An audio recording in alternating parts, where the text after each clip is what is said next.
नमस्कार, आप देख रहे हैं एमएच न्यूज। शुरुआत करते हैं इस वक्त की बड़ी खबर के साथ। खबर सावरी इंदिरा नगर से। समता सैनिक दल और भीमगिरी वेलफेयर सोसाइटी के संयुक्त तत्वाधान में बाल संस्कार शिविर आयोजित किया गया।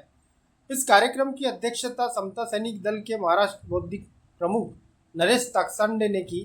कार्यक्रम में बनते सील रत्न, सामाजिक कार्यकर्ता मदनपाल गोस्वामी और मार्शल अमोल मेश्राम ने विशेष मार्गदर्शन किया।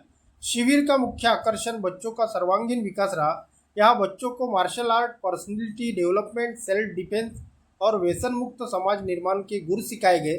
साथ ही बौद्धिक सत्रों के माध्यम से बुद्ध और अम्बेडकरवादी प्रेरणाओं पर प्रकाश डाला गया।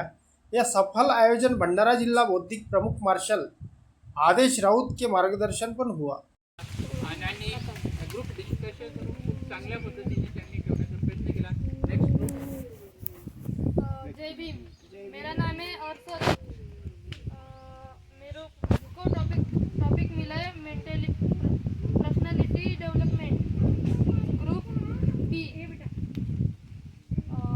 जब भी हम किसी के साथ बात करते हैं तब हमें हमेशा सर या मैडम का यूज़ करना चाहिए, ना कि गाली गलौज करना चाहिए।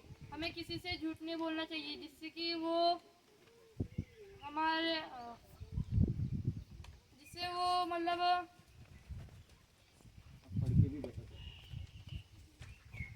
एक बार रिपीट करो स्टार्टिंग से। हाँ बिल्कुल, आपके हाथ में माइक, आपके हाथ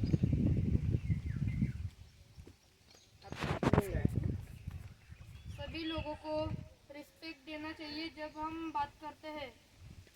हमेशा सर या मैडम यूज़ करना चाहिए। कभी भी हमें उनके साथ गंदे वर्ड यूज़ करने नहीं चाहिए बात करते वक्त, जिससे वो भी हमें कुछ कह सकते हैं जिससे हमें बुरा लगे।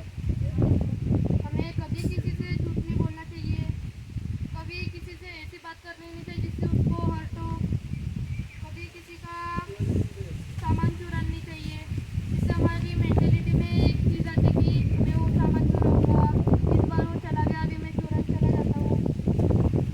और जब भी हमें कभी पैसे मिलते हैं और कोई गरीब रहता है तब हमें उसको देना चाहिए, क्योंकि जो हम पैसे फालतू चीज़ों में लगाते हैं उससे अच्छा अगर हम गरीब को देंगे वही पैसे तो उसकी हमें ग्रुप डिस्कशन केला आणि आम्ही ना काही पॉईंट्स काढला।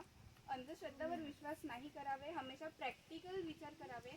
जसे की आपले डॉक्टर बाबासाहेब आंबेडकरांनी आपल्याला 22 प्रतिज्ञा दिली, त्याचे पालन करावे।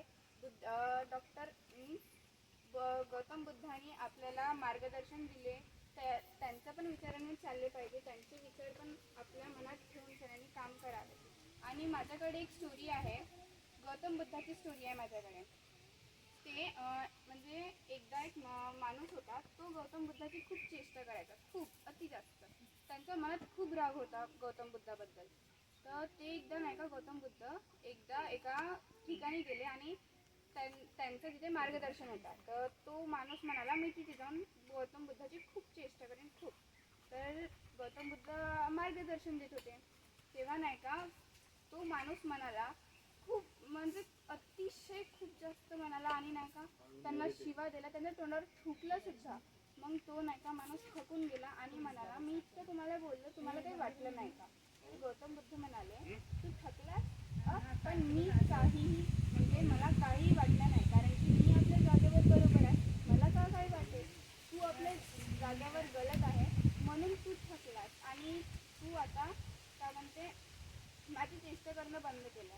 आणि आता मी आपल्या जागेवर स्टेबल आहे आणि मी शांतपणे तुझ्यासंग बोलत आहे, पण तू कसं शिवा वगैरे देत आहे आणि मला आधी मी ते शिवा स्वीकारले नाही। अगर तू मला काही वस्तू देशील, मला ते नाही पाहिजे तर मी तुझ्याकडे ते वस्तू परत देईन। तसे तू जे मला शिवा दिल्या मी ते वस्तू ते शिवा स्वीकारले नाही तर ते शिवा कोणाकडे राहतील?